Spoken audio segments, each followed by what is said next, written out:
Our next topic in geometry is similar triangles and similar figures. If we have figures that are the same shape, but they're not necessarily the same size, they're called similar. These two fellows are considered similar. Now they're not the same size, they don't have to be the same size, but they are the same shape. The one on the right is an enlargement of the one on the left. These two guys are not similar. The one on the right is larger than the one on the left, but proportionally he's a lot wider than the one on the left is. How about these two shapes? Do they look similar? Well, they are. The one on the right is an enlargement of the one on the left. How about these two? They're not similar. The one on the right has been stretched taller than the one on the left, but proportionally, the one on the right is not proportionally larger than the one on the left. If we have polygons, they're similar if corresponding angles are congruent and the lengths of the corresponding sides are proportional. So if we look at the rectangle that we saw before, and we say that this rectangle measures 3 centimeters by 5 centimeters, and we look at a larger rectangle that measures 6 centimeters by 10 centimeters, these two figures are proportional and the angles are congruent, so they would be similar. Now by proportional, what we mean is that the lengths of the sides of the one figure are some multiple of the lengths of the sides of the other figure. So in this case, 6 is 2 times 3 and 10 is 2 times 5. So the dimensions have been doubled to get the larger rectangle.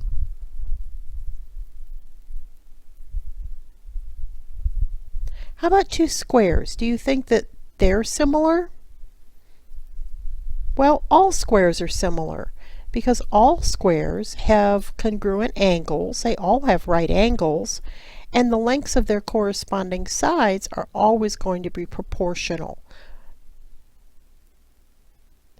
How about two equilateral triangles? Are they similar?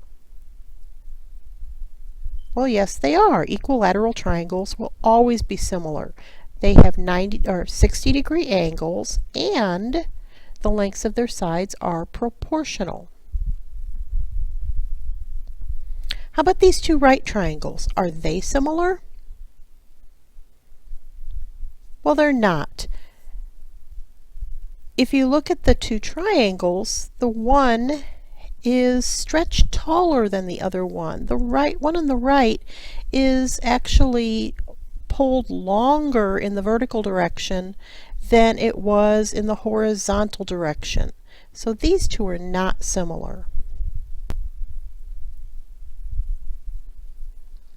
Now when it comes to similar triangles, we can look at a theorem that can be used to show that two triangles are similar. And that theorem is called the angle-angle-angle theorem, which says that if 3 angles of one triangle are congruent to 3 angles of another triangle, then the triangles have to be similar. So take a look at these two triangles. Let's say that angle A and angle D are congruent, and angle B and E are congruent, and angle C and F are congruent. By the angle-angle-angle theorem, triangle ABC is similar to triangle DEF. And you'll notice the notation that we're using to show that two triangles are similar. It's that tilde symbol.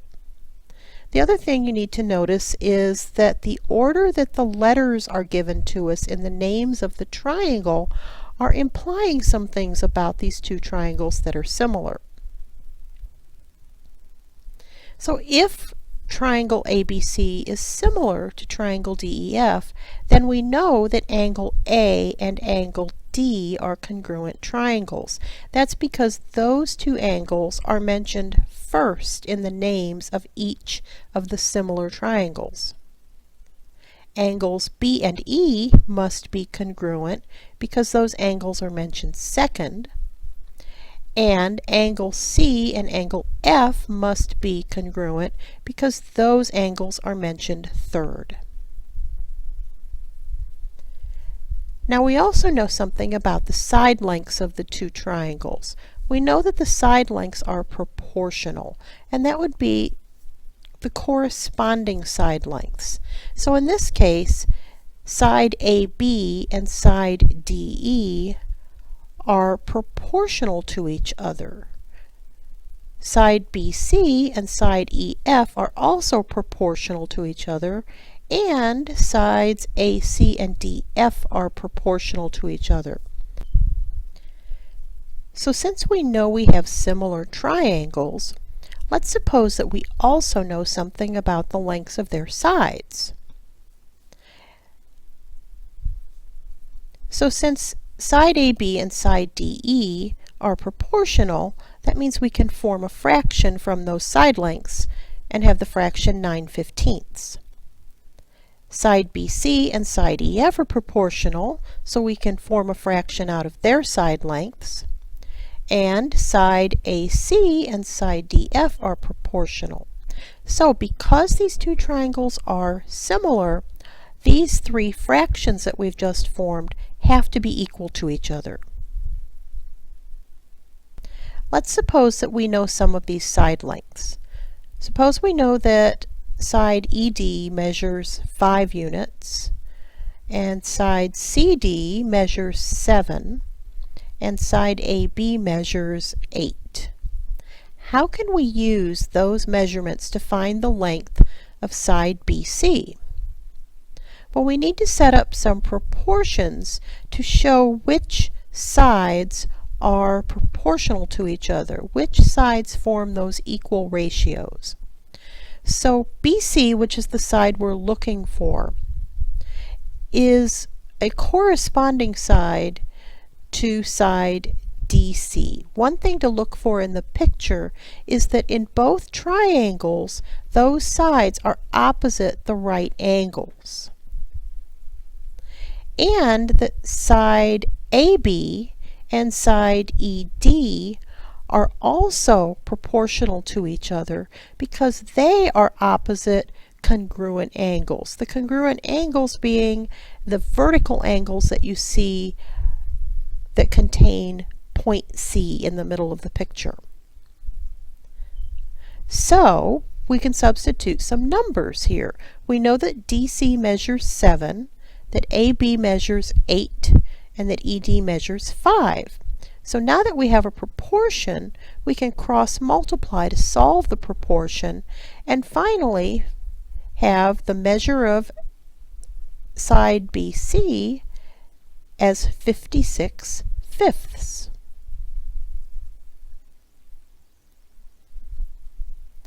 So here's another picture that has some similar triangles in it.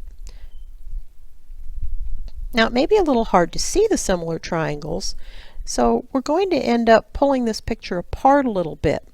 And once we do that, we're going to take these lengths of the segments that we've been given and put them into the picture. So the similar triangles are the smaller triangle that you see on the top of the picture, and then the larger triangle that contains that smaller triangle. We would like to find the measure of segment AD and the measure of segment DE. So here's the two triangles that we need to look at as similar triangles. The large triangle is triangle ADE, and the smaller triangle is triangle ABC. We've been given the length of AB as 4, and we've been given the length of BC as 5. We've also been given the length of AC as 6. So in the small triangle, we know the lengths of all three sides.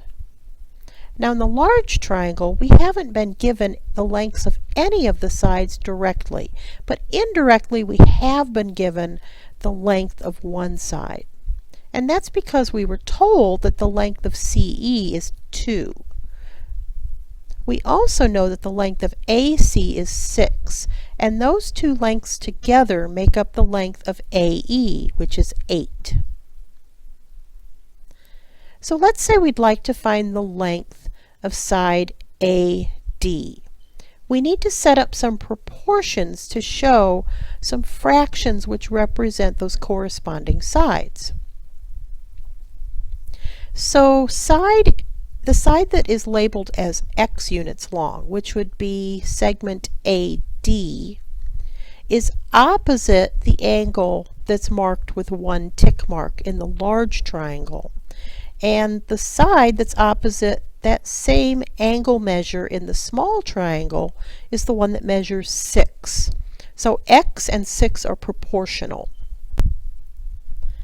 In the large triangle, the side that measures 8 corresponds to the side that measures 4 in the small triangle. Now if we cross multiply and solve, we've got the length of side AD, which we called x. Now to find the length of side DE, let's give it a name as well. Let's call it y, and let's set up a proportion to show the side lengths that are corresponding to each other. So in the large triangle, the side that measures y units long is opposite angle A, as is the side that measures 5 units in the smaller triangle. And that corresponds to the side that measures 8 units in the large triangle and the side that measures 4 units in the small triangle. If we cross multiply and solve, we'll get that y equals 10, which means the measure of side DE is 10 units long. So let's look at one last problem that uses similar triangles. Allie is 4 feet tall and her shadow is 6 feet long. A nearby flagpole has a 36-foot long shadow. How tall is the flagpole? Well, let's draw some pictures to see what's going on. There's the sun, there's Allie.